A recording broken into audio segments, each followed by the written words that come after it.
이 시간은 복음 6번째 마지막 시간입니다. 우리가 지금까지 보았던 갈라디아서 6장 1절부터 10절을 통해 바울은 예수님을 믿는 사람으로 사는 것이 어떤 삶인지 우리에게 실제적인 예를 들어가며 이야기했습니다. 예수님을 믿는 사람은 5년 10년으로 죄를 지은 사람을 대합니다. 죄에서 돌이켜 그가 다시 하나님의 품으로 돌아올 수 있도록 도와줍니다. 그리고 죄를 지은 그 사람을 보면서 나도 혹시 같은 죄를 짓는 것은 아닌지 두려워해야 합니다. 예수님을 믿는 사람은 어려운 일을 만난 사람을 외면하지 않습니다. 예수님께서 우리의 짐을 대신 져주신 것처럼 우리도 어려운 일을 만난 사람의 짐을 같이 집니다. 그래서 다시 힘을 내서 함께 하나님을 믿고 섬기게 합니다. 예수님을 믿는 사람은 하나님과 올바른 관계를 맺습니다. 저와 여러분은 예수님을 믿어서 구원을 받았습니다. 이것은 이제부터는 하나님을 위해서 살겠다는 의미입니다. 나를 살아서 자기 몸 버리신 예수님을 위해서 살겠다는 의미가 담겨 있는 겁니다. 때문에 예수님을 믿는 사람은 내가 원하는 대로 하나님을 믿지 않습니다. 하나님께서 원하시는 대로 하나님을 믿습니다. 하나님의 뜻대로 하나님을 섬기고 하나님을 섬깁니다. 이렇게 하나님의 뜻대로 하나님을 사랑하고 섬길 때 비로소 우리는 하나님과 올바른 관계를 맺을 수 있게 됩니다. 예수님을 믿는 사람은 선을 행하다가 낙심하거나 포기하지 않습니다. 예수님을 믿는 저와 여러분이 해야 할 일은 우리 안에 거하신 성령님의 뜻대로 따라가는 겁니다. 그리고 예수님을 믿는 사람이기 때문에 마땅히 해야 할 일들을 해야 합니다. 그런데 살다 보면 계속해서 성령님의 뜻을 따르지 못하도록 만드는 그런 방해하는 것들이 있습니다. 저와 여러분이 마땅히 해야 할 일들을 하지 못하게 하는 그런 일들이 일어납니다. 이렇게 방해하는 일들을 만나면 우리는 낙심하게 되고 포기하게 됩니다. 낙심하고 포기하려고 할 때 우리는 두 가지를 기억해야 합니다. 첫 번째는 결과는 내가 정한 시간이 아니라 하나님께서 정하신 시간에 나온다는 것과 그리고 하나님의 시간이 되면 반드시 결실이 맺혀진다는 것을 기억해야 합니다. 때문에 우리는 계속해서 성령님의 인도하심을 따르면 됩니다. 우리가 마땅히 해야 할 일들을 계속해서 하면 됩니다. 그러면 하나님께서 저와 여러분이 행한 그 모든 일들을 통해 아름다운 열매가 나타나게 하실 것입니다. 여기까지 말하는 바울은 우리가 함께 읽은 갈라디아서 6장 11절부터 18절을 통해 한 가지 경고와 한 가지 충고를 합니다. 예수님을 믿는 사람으로 산다는 것은 어쩌다 한 번 하는 것이 아닙니다. 예수님을 믿는 그 순간부터 천국에 갈 때까지 계속 되어야 합니다. 때문에 저와 여러분이 계속해서 예수님을 믿는 사람으로 살기 위해서는 복음 안에 거하는 것이 중요합니다. 복음 안에 있어야 저와 여러분은 계속해서 예수님을 믿는 사람으로 살 수 있기 때문입니다. 천국에 갈 때까지 변함없이 예수를 믿는 사람으로 살 수 있기 때문입니다. 그래서 갈라디아서를 마무리하면서 바울은 한 가지 충고와 한 가지 경고를 우리에게 하는 겁니다. 먼저 경고입니다. 복음이 아닌 것들을 따르지 말라고 경고합니다. 11절부터 13절에 있는 말씀입니다. 내 손으로 너에게 이렇게 큰 글자로 쓴 것을 보라. 무릇 육체의 모양을 내려하는 자들이 억지로 너에게 할례를 받게 함은 그들이 그리스도의 십자가로 말미암아 박해를 면하려 함뿐이라. 할례를 받은 그들이라도 스스로 율법은 지키지 아니하고 너에게 할례를 받게 하려 하는 것은 그들이 너희의 육체로 자랑하려 함이라. 갈라디아 지역에 있는 교회와 성도들은 모두 바울이 전한 복음 때문에 세워졌습니다. 바울은 예수님을 믿어야 죄에서 구원받는다고 말했습니다. 예수님 외에는 그 어떤 것으로도 우리를 죄에서 구원할 수 없다고 말했습니다. 십자가에 달려 죽으신 그 예수님을 믿어야 구원받는다고 말했습니다. 바울이 전한 그 복음을 듣고 갈라디아 지역에 있는 사람들이 예수님을 믿어서 죄에서 구원을 받았습니다. 예수님을 믿어 하나님의 자녀가 된 사람들이 모여서 교회가 되었습니다. 그런데 바울이 떠난 후 어떤 사람들이 갈라디아 지역에 있는 교회와 성도들에게 예수를 믿는 것만으로는 구원을 받을 수 없으니 할례를 받아야 된다고 가르쳤습니다. 당신들이 구원받기를 원한다면 율법을 잘 지켜야 한다고 가르쳤습니다. 거짓말을 한 겁니다. 그런데 갈라디아 지역에 있는 교회와 성도들이 이 거짓말에 속았습니다. 거짓말을 따랐습니다. 그리고 복음에서 점점 멀어졌습니다. 갈라디아 지역에 있는 교회와 성도들에게 일어난 일을 바울이 알았습니다. 그래서 갈라디아서를 쓰게 되었는데 이때 바울이 어떤 마음으로 썼을까요? 확실하게 말할 수 있는 것은 복음에 다른 것을 더하면 그것은 복음이 아니라는 겁니다. 아무리 복음처럼 보여도 복음에 다른 것을 넣으면 복음이 아닙니다. 자, 여기 맛있는 과일이 있다 생각해 보세요. 여러분이 각자 좋아하는 과일, 뭐 사과든 포도든 오렌지든 뭐 망고든 뭐 좋습니다. 그 과일이 눈앞에 있다 생각해 보세요. 그런데 그 과일에 곰팡이가 피었습니다. 그럼 여러분 어떻게 하시겠어요? 아유, 맛있는 과일에 드시겠어요?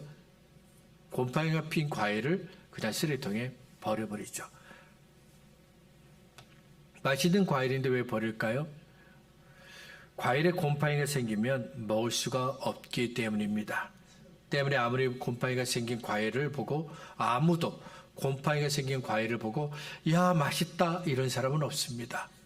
마찬가지로 복음에 여러 가지를 더했습니다. 그러면 곰팡이가 생긴 과일처럼 복음을 복음으로 여기지 않게 됩니다. 어떤 사람도 흉내만 내는 복음을 듣고 죄에서 구원받을 수가 없습니다. 어떤 사람도 흉내만 내는 복음을 듣고 예수님을 만날 수가 없습니다. 어떤 사람도 흉내만 내는 복음을 듣고 위로를 얻을 수 없고 평안을 누릴 수 없습니다. 어떤 사람도 흉내만 내는 복음을 듣고 천국에 들어갈 수가 없습니다. 갈라디아 지역에 있는 교회들은 예수를 믿어야 구원을 받는다는 복음에 할례를 더했습니다. 나도 유대인들처럼 할례를 받았다는 자랑을 하게 했습니다. 그리고 복음에 율법을 더했습니다. 복음은 분명 예수를 믿어야 구원을 받는다고 말씀합니다. 그런데 왜 갈라디아 지역에 있는 교회들은 할례를 받아야 구원을 받는다?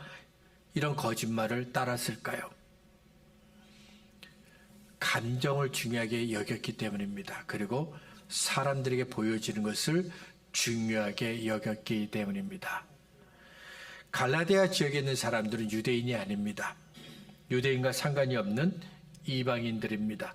때문에 그들은 할례를 받지 않습니다. 율법도 지키지 않습니다. 하나님 외에 여러 신들을 섬기는 사람들입니다. 그런데 예수를 믿는 이방인이 할례를 받았습니다. 그러면 어떤 생각이 들까요? 본래 할례는 태어난 지 8일째 되는 날 받습니다. 그래서 고통이 덜합니다. 하지만 어른이 되어 할례를 받으면 아픕니다. 움직이는 것도 힘들 정도로 아픕니다. 그런데 할례를 받았습니다.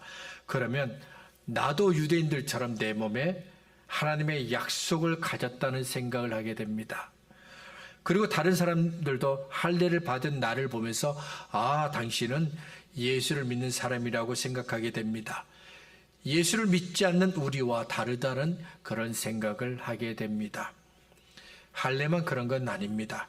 지금도 할례처럼 내가 예수를 믿어 구원을 받았다고 생각하게 하는 그런 느낌을, 그런 감정을 들게 하는 것들이 있습니다.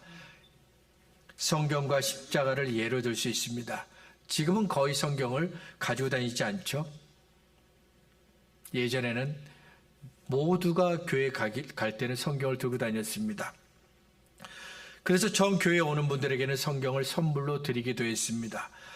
교회 갈 때 어떤 분은 성경을 가방 안에 넣습니다. 그런데 어떤 분들은 성경을 한 손으로 잡고 가슴 앞에 딱 보이게 됩니다.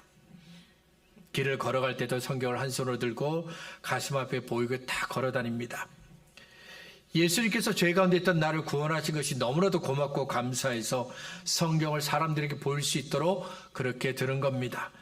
그렇지만 어떤 사람들은 사람들에게 나는 예수를 믿는 사람이라고 자랑하기 위해서 성경을 사람들에게 보이도록 들었습니다.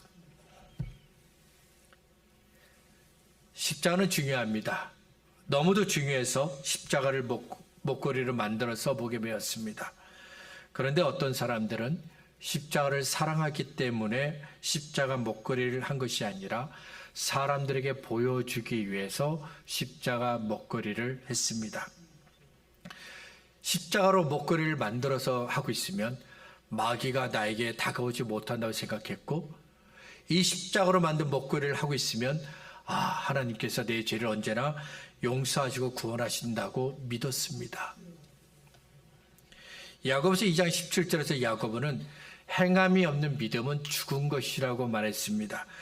야고보는 하나님을 믿는다고 말하면서도 믿음대로 살지 않는 사람들에게 그 사람들을 책망하기 위해서 이 말을 했습니다. 갈라디아 지역에 있는 사람들은, 그 교회와 성도들도 믿음대로 살지 않았습니다. 그들은 예수를 믿어야 구원을 받는다는 복음을 버렸습니다. 대신 할례나 율법처럼 사람들이 볼 수 있는 어떤 행동을 하면 죄를 용서받고 하나님께서 우리를 구원하신다고 생각했습니다. 이렇게 눈으로 볼 수 있는 것을 중요하게 여기고 감정을 중요하게 여기는 것은 사람마다 다 가지고 있는 겁니다. 지금도 어떤 사람들은 우리가 착한 마음을 가지고 착한 일을 하면 하나님께서 내 죄도 용서하시고 구원하신다고 생각합니다. 잘못된 생각입니다. 종교개혁을 시작한 마틴 루터가 이런 말을 합니다. 느끼는 것이나 눈앞에 보이는 것으로 판단하면 안 됩니다. 따를 것은 말씀, 성경뿐입니다. 다시 한번 말씀드립니다. 느끼는 것이나, 그러니까 감정이나 눈앞에 보이는 것들로 판단하면 안 됩니다.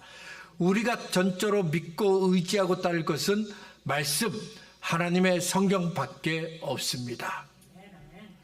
사람에게는 감정이라는 것이 있습니다. 사람들은 감정을 무시하지 말고 충실하게 따르라고 말합니다. 감정을 표현하지 않고 참으면 병이 되기 때문에 울고 싶으면 우세요. 웃고 싶으면 웃으세요. 화가 나면 화를 표현하세요라고 이야기합니다. 마음에 담아두지 말고 내 생각과 감정을 다른 사람들에게 적극적으로 표현하라고 말합니다. 하지만 감정에만 의지하는 것은 올바른 선택이 아닙니다. 왜냐하면 우리의 감정은 자주 변하기 때문입니다. 영원히 변하지 않는다면 감정을 따라도 괜찮습니다. 하지만 감정은 자주 변합니다. 때문에 감정은 우리가 따르고 의지해야 할 삶의 기준이 될 수가 없습니다. 하지만 하나님의 말씀인 성경은 영원히 변하지 않습니다. 때문에 저와 여러분이, 우리가 영원히 변하지 않는 하나님의 말씀을 의지하고 따라야 하는 겁니다. 하나님의 말씀인 성경은 우리의 감정보다 더 중요한 기준입니다. 하나님의 말씀이 저와 여러분의 삶을 바로 세우는 다림줄이 되어야 합니다. 때로는 감정이 요동할지라도 참아야 하고, 상황이 나를 절벽 끝으로 몰아갈지라도 하나님의 말씀으로 결론을 내려야 합니다. 이것은 매우 중요합니다. 감정 따라 간다면 어떤 일이 벌어진지 아십니까? 오늘 내가 기분이 좋아요. 그럼 하나님이 나를 많이 사랑하는 것처럼 느껴져요. 내 마음에 근심 있고 염려가 있습니다. 그럼 내 기분이 다운돼요. 그러면서 하나님이 나를 사랑하지 않는가 보다, 그런 오해를 하게 됩니다. 기분이 좋을 때는 내가 오늘 기도가 잘 된다고 생각합니다. 근데 기분이 나쁠 때는 오늘따라 기도가 잘 안 된다고 생각합니다. 감정을 따라가면 우리는 흔들리게 됩니다. 우리가 의지할 것은 흔들리지 않는 기준인 하나님의 말씀밖에 없습니다. 하나님의 말씀을 따라갈 때 저와 여러분은 올바른 선택을 할 수 있게 되는 겁니다. 바울은 율법을 따라야 한다고 말한 이들을 가리켜 육체의 모양을 내려 하는 자들이라고 불렀습니다. 바울이 보기에 율법을 지켜야 한다고 말하고 할례를 받아야 된다고 말하는 이들은 정말 율법을 사랑하기 때문에, 할례를 소중하게 여기기 때문에 그런 말을 하는 것이 아닙니다. 율법이나 할례를 통해 자기의 믿음을 사람들에게 보여주고 싶은 겁니다. 예수님께서 그런 말씀하셨습니다. 바리새인과 서기관들이 시장 한복판에서, 사람들이 빠글빠글 모여있는 시장 한복판에서 그들은 큰 소리로 기도했다고 했습니다.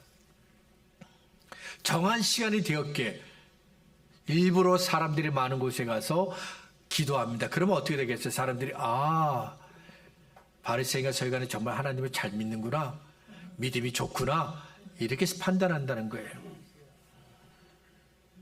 마찬가지로 거짓 교사들도 사람들에게 자신의 믿음을 보여주려고 했습니다.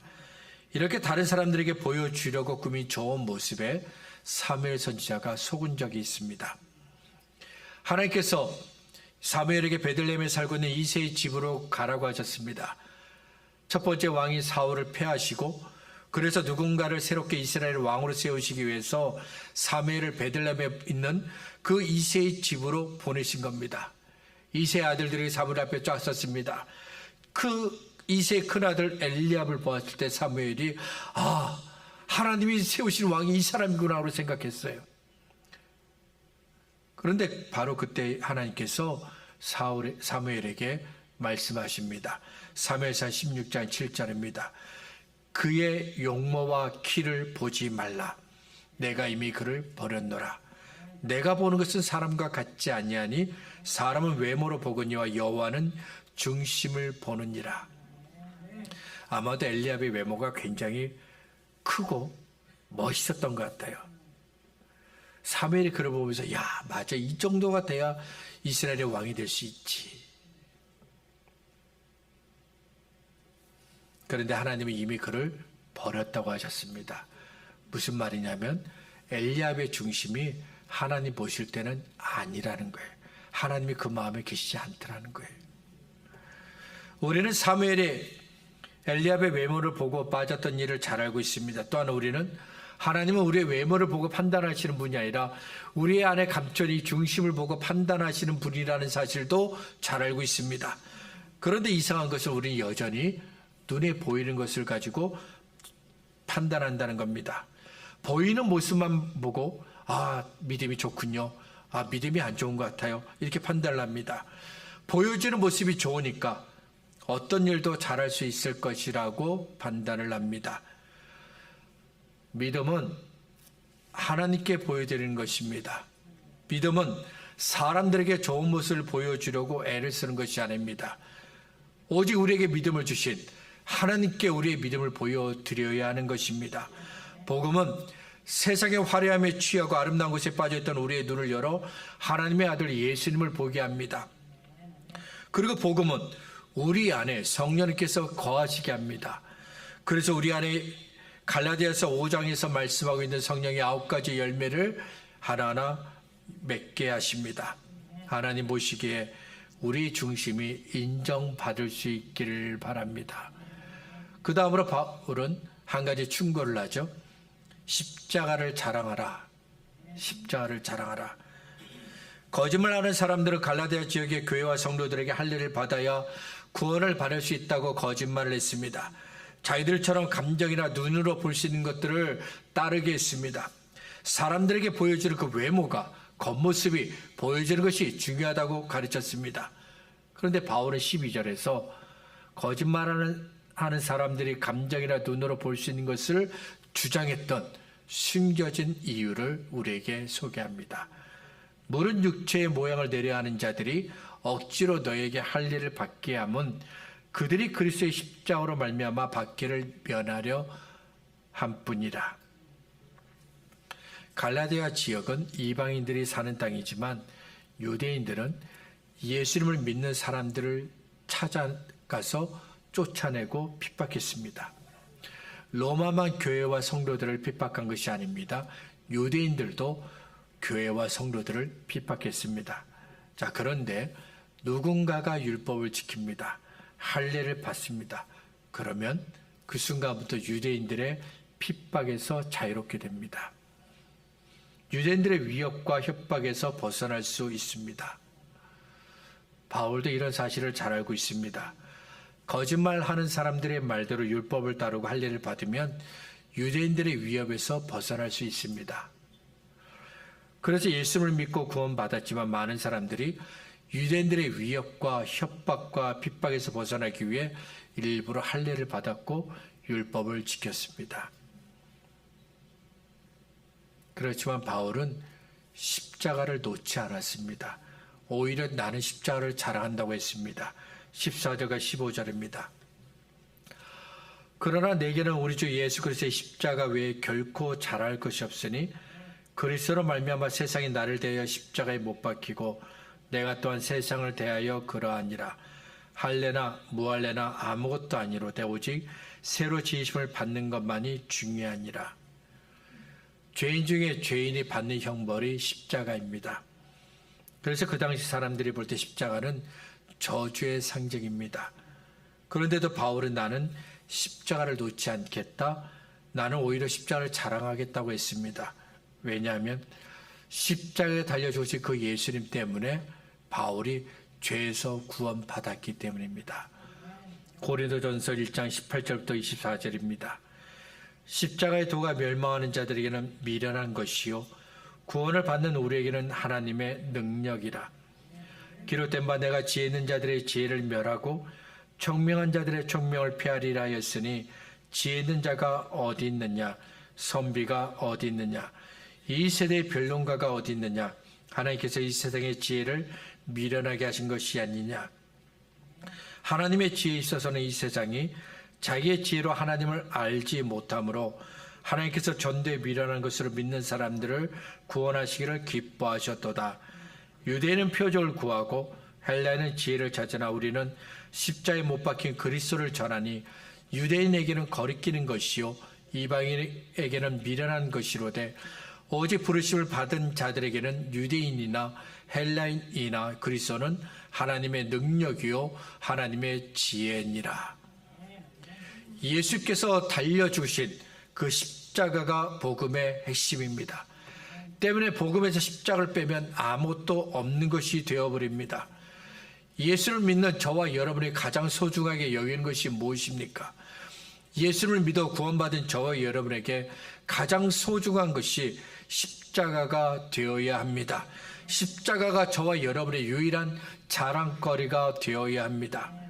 마태복음 16장을 보면 예수님께서 제자들에게 사람들이 나를 누구라고 생각하는지 물으셨습니다. 어떤 사람들은 예수님을 죽은 세례 요한이 다시 살아난 것이라고 이야기했습니다. 어떤 사람은 예수님을 엘리야 선지자라고 생각했습니다. 어떤 사람들은 예수님을 수많은 선지자 중에 한 사람이라고 이야기했습니다. 예수님에 대해서 많은 말들을 했지만 정작 예수님이 누구신지 제대로 알았던 사람은 바로 베드로였습니다. 베드로는 예수님께 이렇게 이야기합니다. 주는 그리스도시요 살아계신 하나님의 아들이십니다. 제자들은 예수님을 그리스도 하나님의 아들이라고 믿었습니다. 그래서 제자들은 예수님을 끝까지 따르고 예수님께서 어느 곳에 가시든지 그곳에 그들도 있기를 원했습니다. 그런 제자들에게 예수님께서 마태복음 16장 24절에서 말씀하십니다. 자기를 부인하고 자기 십자가를 지고 나를 따라오라. 예수님께서 말씀하신 십자가는 두 가지 의미가 있습니다. 하나는 진짜 십자가를 의미하는 것이고 두 번째는 하나님께서 우리 각 사람에게 주신 소명 혹은 일을 뜻합니다. 진짜 십자가를 가리키든 혹은 하나님께서 우리 각 사람에게 주신 사명 혹은 일을 가리키든 둘 다 나에게는 힘든 일입니다. 모욕을 당해야 합니다. 조롱을 받아야 되고 때론 수치스러운 일을 당하기도 합니다. 뿐만 아니라 이 일을 하는 것이 내게는 무척 잔인한 일이 됩니다. 그래서 많은 사람들이 십자가를 지지 않고 도망을 갔습니다. 더욱이 이 십자가는 다른 사람의 십자가가 아닙니다. 다른 사람이 대신 져줄 수 있는 십자가도 아닙니다. 반드시 내가 져야 할 나의 십자가입니다. 17절에서 바울은 갈라디아에 있는 교회에게 자기를 더 이상 괴롭게 하지 말라고 말합니다. 이유는 누구든지 나를 괴롭게 하지 말라. 내가 내 몸에 예수의 흔적을 지니고 있노라. 갈라디아 지역에 있는 교회들은 너무도 쉽게 거짓 교사의 꿰매에 빠졌습니다. 그 결과 복음을 잃어버리고 믿음도 잃어버렸습니다. 어떻게 구원을 받았는지 다 잃어버렸습니다. 그리고 거짓 교사의 영향을 받아 십자가를 부끄럽게 여겼습니다. 그러한 갈라디아 교회와 성도들에게 바울은 이야기합니다. 율법이나 할례나 이런 것들로 나를 괴롭게 하지 마. 거짓말하는 사람들은 그 자신이 할례를 받았다는 몸에 난 작은 흔적을 자랑하지만 내 몸에는 예수의 흔적이 있다.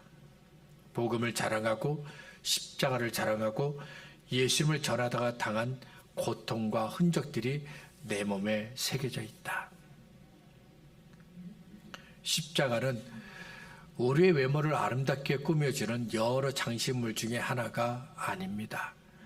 십자가는 하나님의 아들이신 예수님께서 저와 여러분을 구원하기 위해 대신 죽으신 하나님의 사랑입니다. 우리에게는 바울처럼 고문당한 흔적이 없습니다.